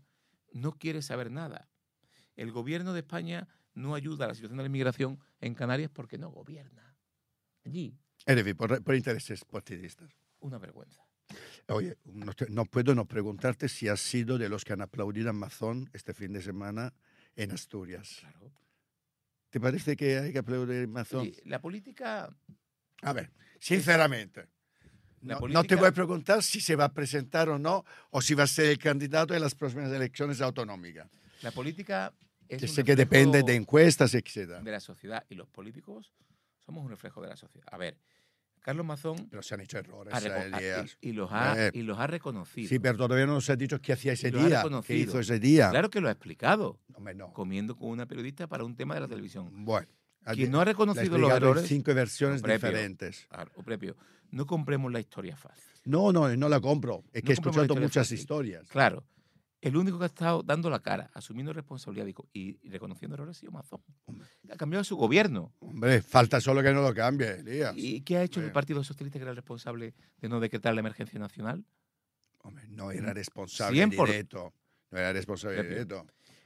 La ley dice que cuando se da una serie de circunstancias... Que no estoy diciendo que yo apruebe lo que ha hecho el gobierno, porque cuando se da una serie de yo he dicho desde el circunstancias, primer día que alguna hubiera, de esas que hubiera circunstancias- sacado estado de alarma inmediatamente. Yo le he Claro. dicho. Yo le ¿Y he por qué no dicho lo- y por qué no hizo inmediatamente. el gobierno eso? Pues mira, yo no soy Pedro Sánchez. Y lo fácil es El día que culpar. sea presidente del gobierno tomaré mi decisión. Tengo claro que Yo creo frente a eso lo El hago. gobierno de España no está a la altura, le tiemblan las piernas cuando tiene problemas y culpa a las comunidades. Lo hizo con la Dana y lo hace con la ¿Tú qué inmigración hubieras canarias. hecho? ¿Tú qué hubieras Declarar hecho? la ¿Cómo? emergencia, pedir la emergencia nacional. Bueno. Pero un gobierno serio y responsable de España no tiene que esperar que una comunidad autónoma pida una emergencia nacional en estas circunstancias con 220 muertos. Pero No te tam- lo tienen que Pero pedir. tampoco te hubieras ido a comer al Ventorro Hombre, a sí. las 2 de la tarde, hasta las A ver, 6. vamos a ver, Oprepio.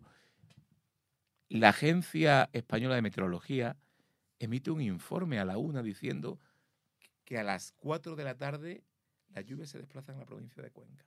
Lo dice la delegada del gobierno, lo dice el presidente. Sí, pero si ya a las 2 estaba inundando media Valencia, Elías. No. Pero bueno, Eso es lo que dice. bueno, Por tanto, aquí no lo sabías. el tiempo dirá. el tiempo dirá. Eso estoy de y, acuerdo y contigo. pondrá en Cada su uno en su sitio sitio. a cada Sobre eso estoy de responsable. acuerdo. Bueno, no lo sabe, pero aquí también tienes un minuto de oro, como en los debates electorales. Así que ahí tienes la cámara para dirigirte a tu público, a tus votantes, a quien te apetezca y le dices lo que quieras. Bueno, pues yo quiero aprovechar la oportunidad que me brinda las cámaras del Círculo Independiente que dirige mi buen amigo Prepio Padula para decir que yo represento al Partido Popular. El Partido Popular es el partido que ganó las últimas elecciones en España y que es la verdadera alternativa de cambio en nuestro país. En nuestro país la política no va bien. Tenemos un presidente del gobierno y un partido socialista que está centrado en resolver sus problemas con la justicia y no tienen tiempo para gestionar los problemas de los españoles. El Partido Socialista, el entorno del presidente del gobierno, la familia del presidente del gobierno, todos están rodeados por la corrupción y se dedican a defenderse. Nosotros estamos construyendo una alternativa.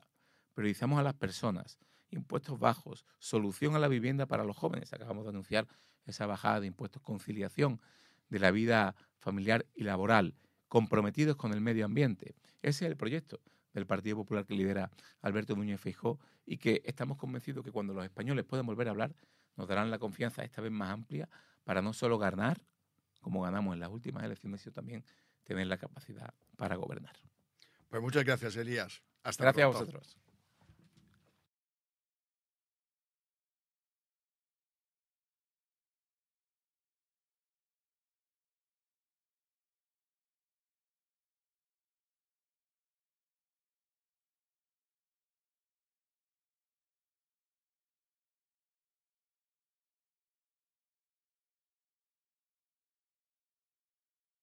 como he dicho hoy, un programa dedicado bastante a la economía y para economista en Italia diríamos de grito, es decir, de entidad.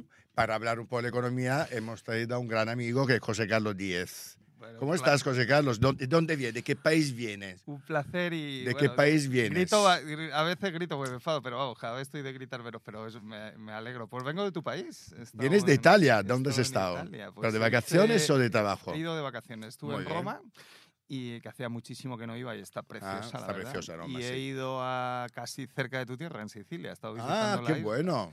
¿Y Así qué que tal? muy ¿Cómo has encontrado Italia a nivel Pues- económico? Bueno, Roma mejor, ¿no? Tiene un dinamismo de turismo espectacular, casi enorme. no se puede andar, o sea, la gentrificación es Sí, señor. tremenda, ¿no? Estábamos en el hotel en Vía Fratina y es que no se podía salir a la calle, vamos. Sí, no, es ¿no? tremendo. Lo de Roma Y- es peor que Madrid, la Gran y- Vía que estamos aquí al lado. Y luego en Sicilia se ve mejora del turismo y no ese nivel de saturación, pero mejora, pero bueno, la economía muy decadente, todo como muy viejo. Italia es muy decadente, que yo digo siempre, tiene su punto. Aunque cuando yo voy a mi pueblo, que todavía están los baches de hace 40 años, desde cuando me he ido, no te hace mucha gracia. Pero sí, es un país un poco decadente. Pero me ha encantado, no conocía Sicilia y me ha encantado. me ha Es encantado. maravilloso. La Bueno, gente hablamos de lo que hemos maravillosa. venido a Venga, hablar. vamos. A ver, economía. España va tan bien como dice el OCDE, como dice todos los rankings de crecimiento y como dice, por supuesto, el gobierno, o no. Bueno, también como dice el The Economist, sí, ¿no? Porque el The Economist ha cogido 5 indicadores medibles y cuantificables y es verdad que salimos los mejores, ¿no? Por lo tanto, eso es un indicador.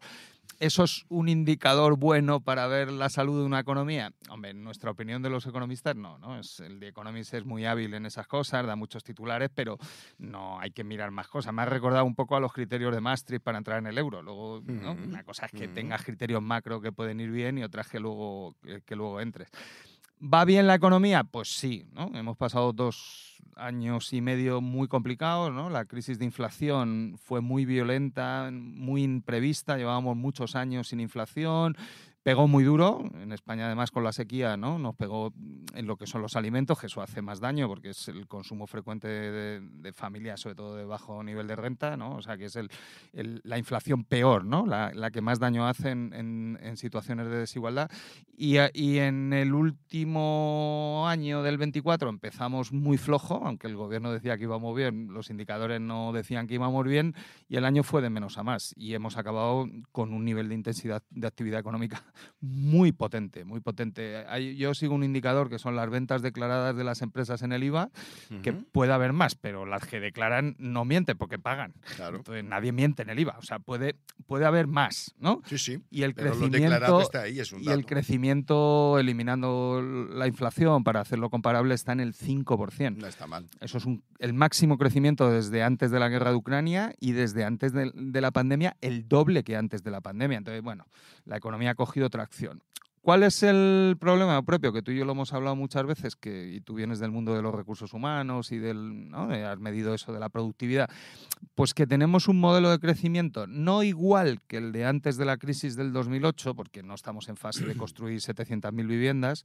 Sí hay burbuja inmobiliaria ya, o sea, hay un problema de ¿Sí, tú precios de crees? vivienda. Bueno, esto no es sostenible, ¿no? Porque la gente no los puede pagar, básicamente. O sea, no hay un problema de boom de construcción, pero sí de precios, ¿no? Que eran dos cosas entre Sí. el 2000 y el 2007, ¿no? Sí, pero al mismo sí tenemos de Pero precio, ahora de no tenemos construcción. ese problema de parón de la construcción Claro. que te genere 1,5 millones, 2 millones de parados, ¿no? Que es lo Parados. que pasó en 2008. Yo creo que ese problema no, pero el modelo es parecido. Es un modelo muy intensivo en creación de empleo.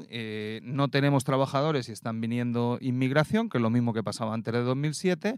Y cuando miras la renta por habitante, que es el indicador que nos gusta a los economistas y que no lo puso el The Economist, España no va bien. Tenemos el mismo nivel de renta por habitante prácticamente desde el año 2000. Somos uno de los países del mundo que menos ha crecido, ¿no? Por lo tanto, Y no, en ese a mí, sentido quiere decir que somos más pobres, visto que en cambio la inflación sí que ha subido a lo largo de estos años. claro, ves regiones muy dinámicas, ¿no? Cuando miras los datos de empleo, pues el empleo se concentra en muy pocas ciudades.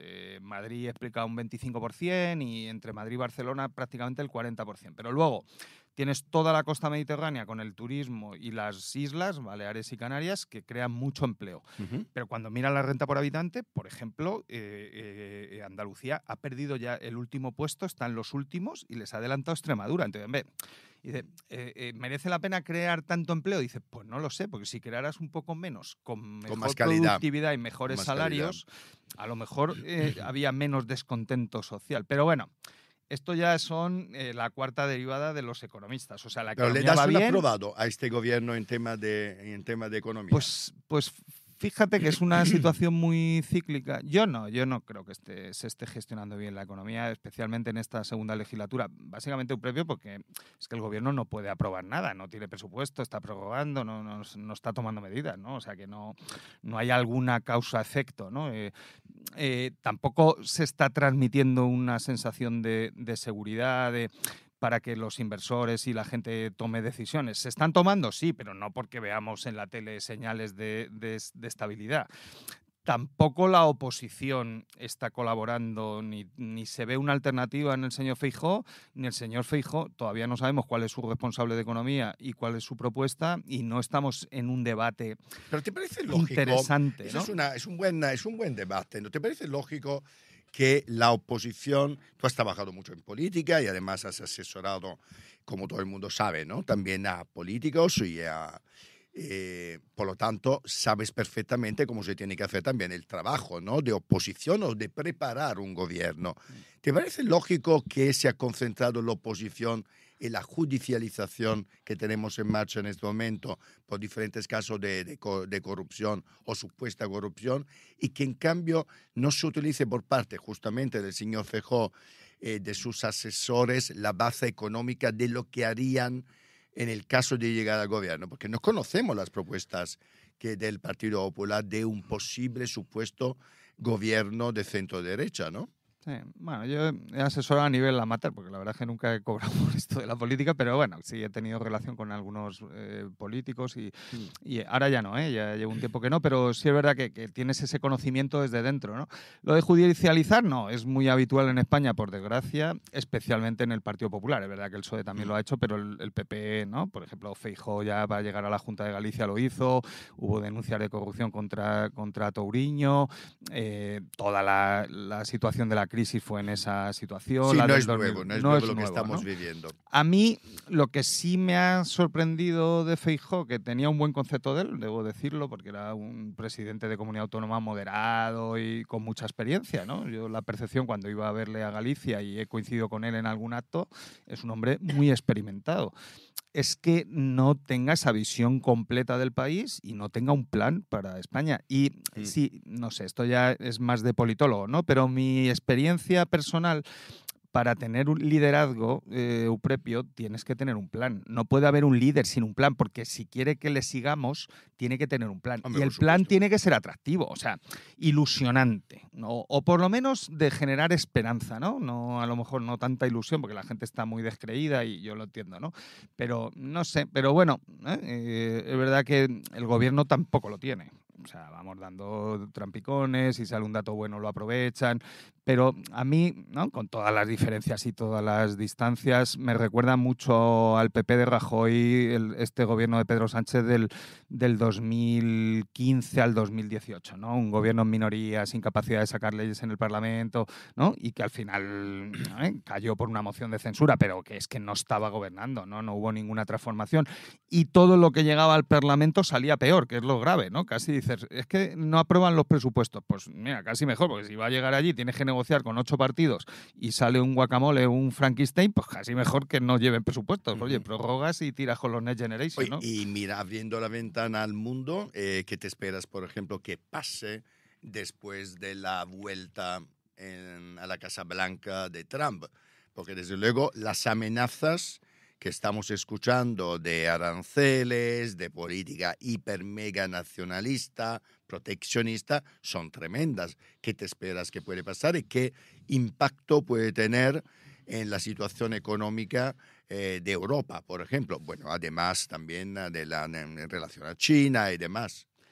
Bueno, la economía mundial también, igual que España. España está siguiendo un ciclo muy parecido al ciclo mundial con un poquito más de intensidad, ¿no? O sea, vamos un poco mejor sobre todo que el promedio europeo, ¿no?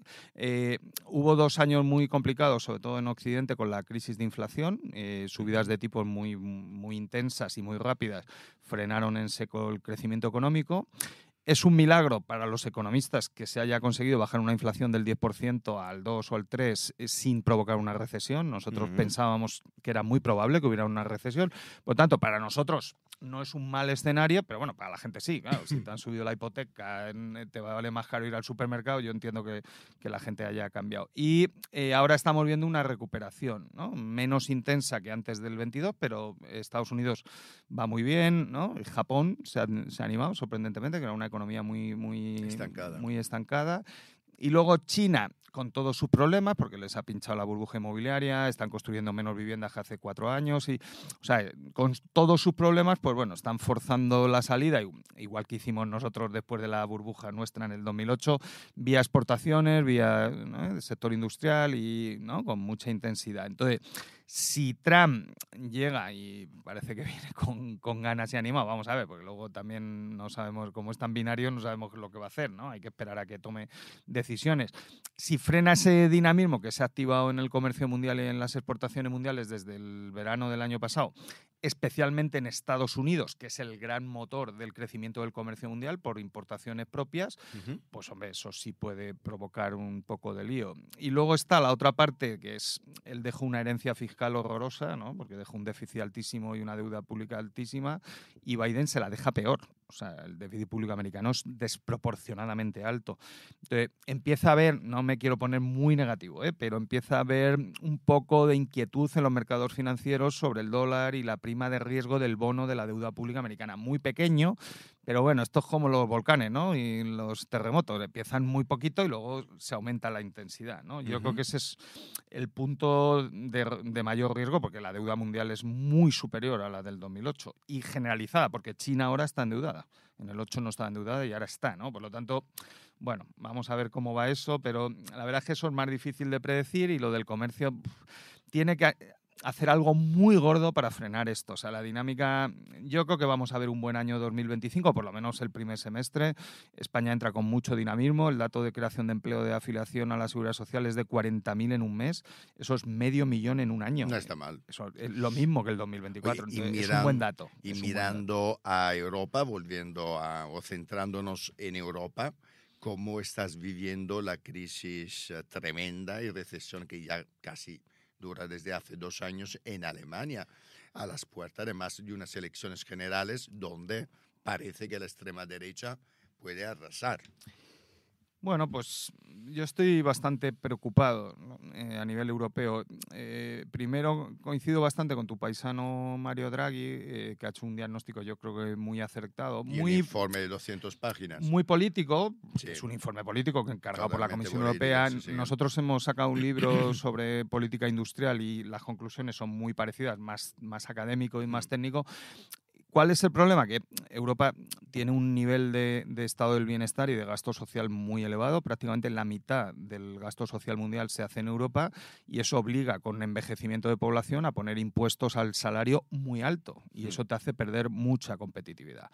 La guerra de Ucrania y el cierre del gas ha hecho, sobre todo a Alemania y a Centro Europa, perder mucha competitividad energética. El coste de consumir gas o de energía en Europa Central, comparado con Estados Unidos y con China, es desproporcionadamente alto, y no tenemos ya ventaja tecnológica, ¿no? China ha hecho un avance en I+D y en tecnología brutal, sobre todo en coche eléctrico y en determinados sectores, y Europa ha perdido su ventaja en coche. Entonces, claro, era nuestro gran sector, ¿no? Ese y el de los bienes de equipo. Entonces, en ese escenario, tú necesitas, como dice Draghi, un cambio, y el cambio, volvemos otra vez, necesita un líder. Entonces, ¿cuál es el liderazgo europeo? Si el país más estable es España e Italia, con Meloni y Pedro Sánchez, que están en una situación de minoría, y son los estables, O sea, Francia está fatal, o sea, debería convocar elecciones, no creo que lo vaya a hacer, pero debería, pues no hay gobierno y no hay parlamento.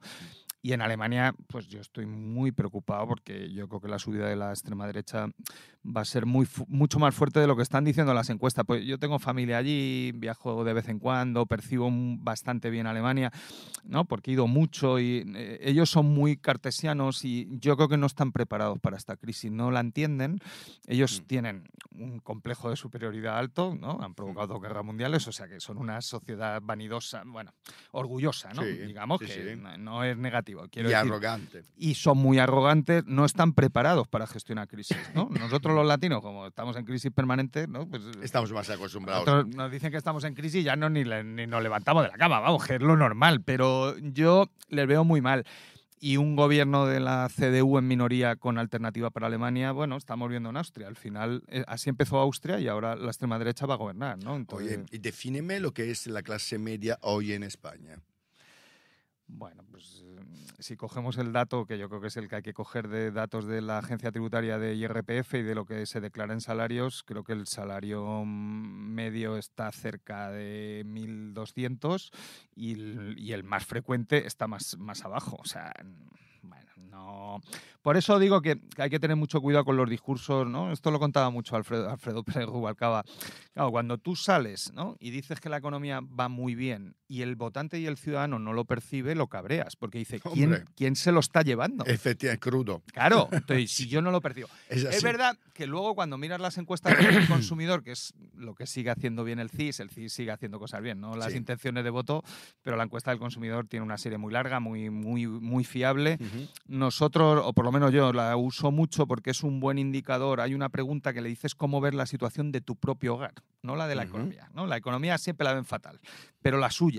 Y la suya ha mejorado mucho en 2024 y va alineado con la mejora del consumo y del empleo, ¿no? Entonces, no hay que preguntarles tanto, hay más que ver lo que hacen, ¿no? De momento lo que hacen es gastar.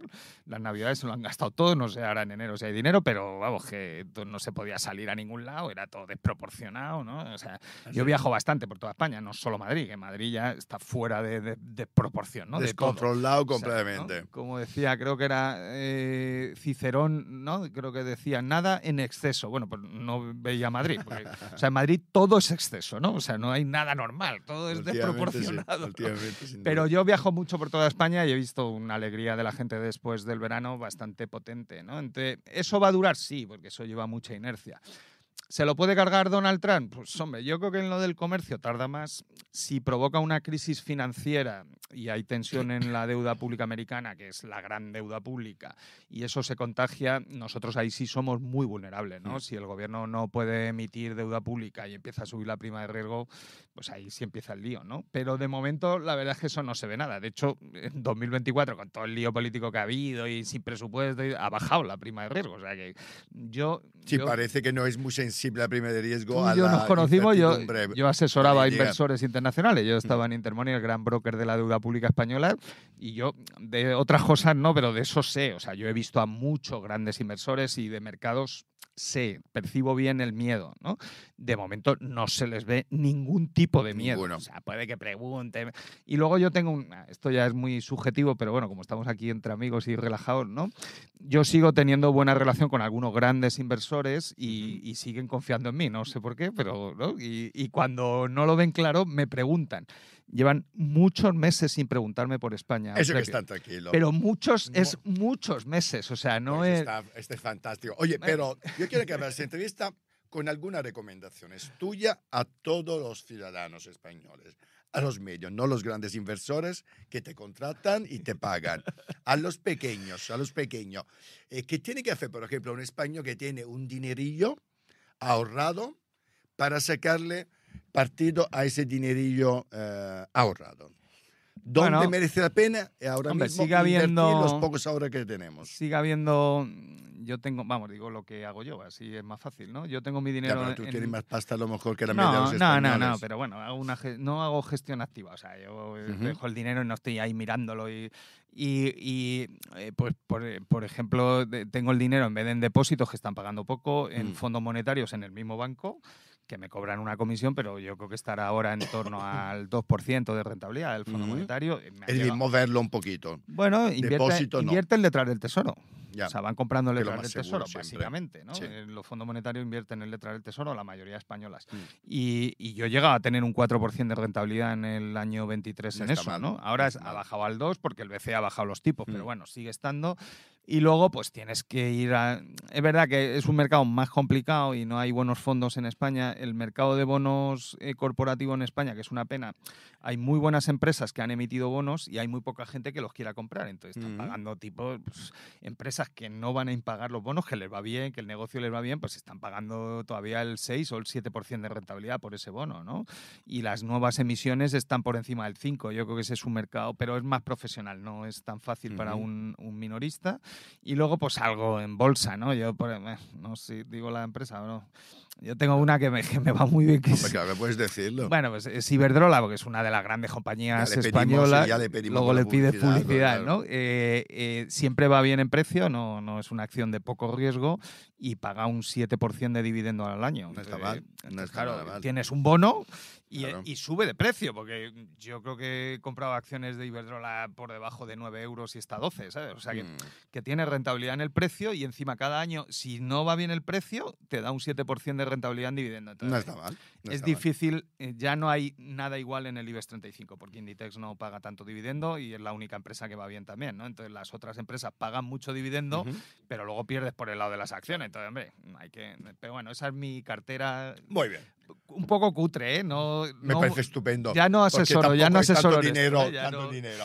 Oye, José Carlos, tu cámara, minuto de oro y di lo que te apetezca a la gente que te sigue. Hombre, yo estaría un poco relajado y hay un cambio muy, muy intenso que es, hay poca gente para trabajar. Yo salí al mercado con el baby boom y éramos muchos y ahora sale la nueva generación Z y son muy pocos. Mm. Yo aconsejaría a la gente que busque un sitio bueno y si no le pagan bien y no está contento, que busque un sitio donde le puedan pagar. Ahora es posible y eso va a ser bueno. Eso va a subir la productividad, las empresas van a tener que ser más eficientes y van a gestionar mejor el recurso humano. Eso es una opción. Y luego España tiene una grandísima oportunidad con esta crisis energética que se llama el sol y el viento, ¿no? Si hacemos una pequeña regulación no compleja para instalar baterías y complementar a la eólica y a la solar y hacemos el tema de la conexión de las redes, y, ¿no? Quitamos burocracia, España puede ser la gran potencia de desarrollo industrial de Europa de los próximos 5 años. ¿Lo vamos a aprovechar? Pues no lo sé. Si no lo aprovechamos nosotros, lo van a aprovechar los portugueses que están aquí al lado. Así que hagámoslo nosotros antes. Me parece muy bien. Pues muchas gracias, José Carlos. Un placer. Hasta Eugenio. pronto.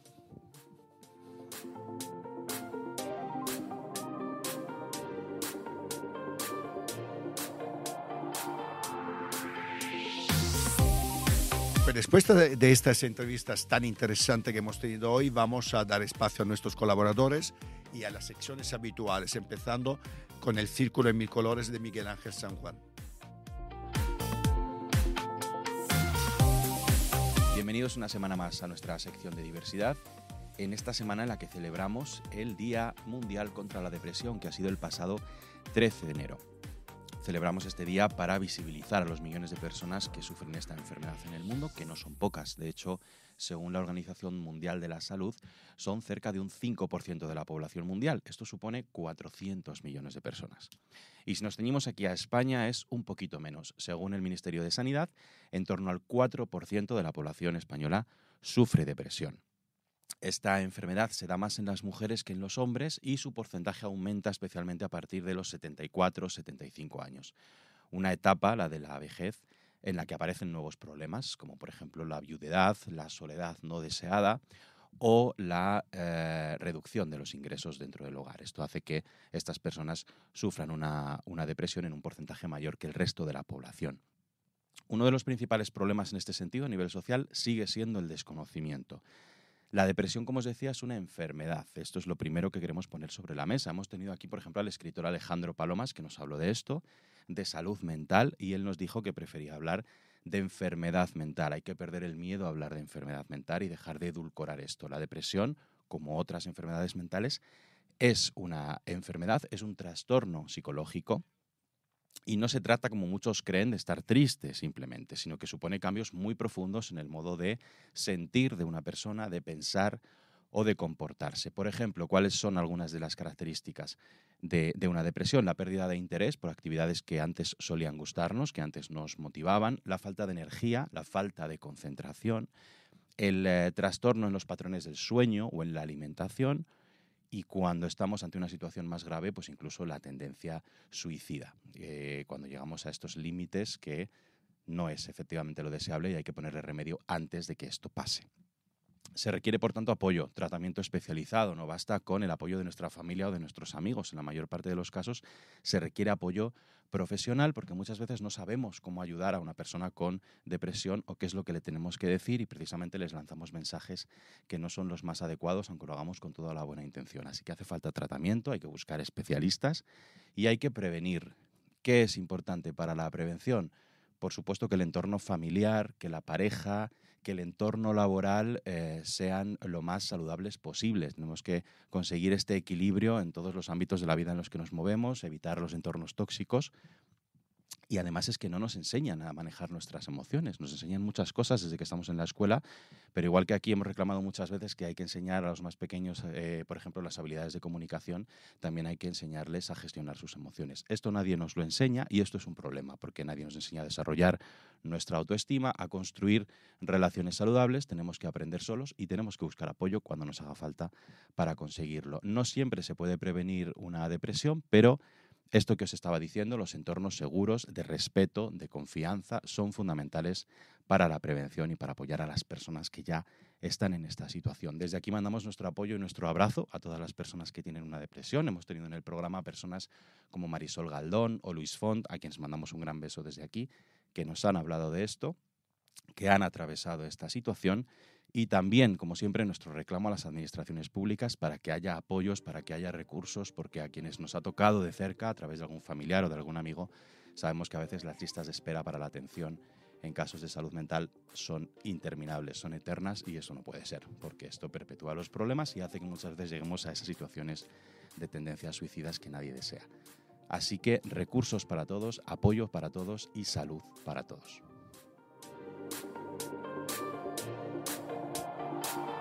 Miguel Ángel ahora nos va a hablar de la agenda del Círculo, que es nuestra casa. La agenda del Círculo de Bellas Artes, una semana más, viene cargada de actividades y vamos a destacar dos para la próxima semana. La primera para el lunes, día 20 de enero.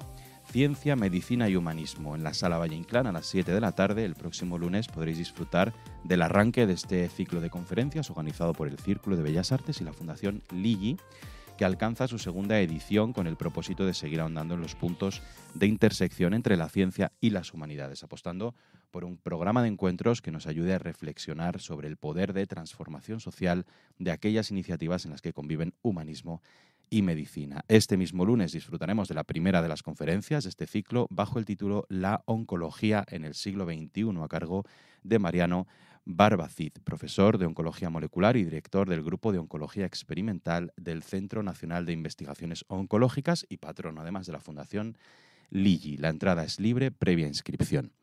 Y el próximo miércoles 22, ¿están en extinción las democracias? Nos preguntamos esto desde el Círculo, dentro de los miércoles del Grand Continent y el Círculo de Bellas Artes. En este caso en la Sala María Zambrano, a las 7 de la tarde, se hablará sobre esto, sobre las democracias liberales que están en franco retroceso desde hace más de una década, mientras se están instaurando sistemas autocráticos en todo el mundo. Los gobiernos de Orbán, Bukele, Netanyahu, Meloni, Milei, Wilders y ahora Trump también nos demuestran que la extrema derecha es la principal amenaza para la supervivencia de los sistemas y los valores democráticos.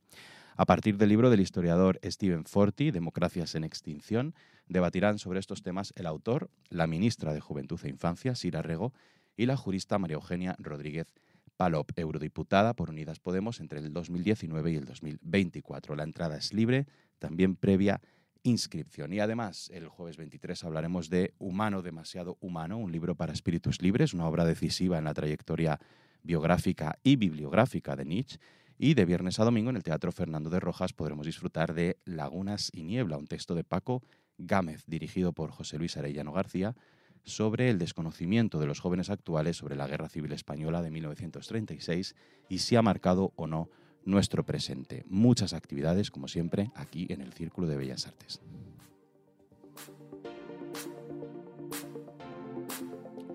Pues amigos, se acaba aquí el Círculo Independiente de hoy. Ha sido un programa súper intenso, con muy buenos amigos. Hemos hablado de economía, hemos hablado de belleza, hemos hablado de medicina estética, de cosmética y también de política. Creo que lo habéis pasado bien con Elías Bendoto. Habéis visto que es un político cercano, malagueño de pro, y creo que nos ha dado una visión de lo que está haciendo el Partido Popular, que a algunos les habrá gustado y a otros no. No pasa nada. Nos vemos jueves que viene. Baci.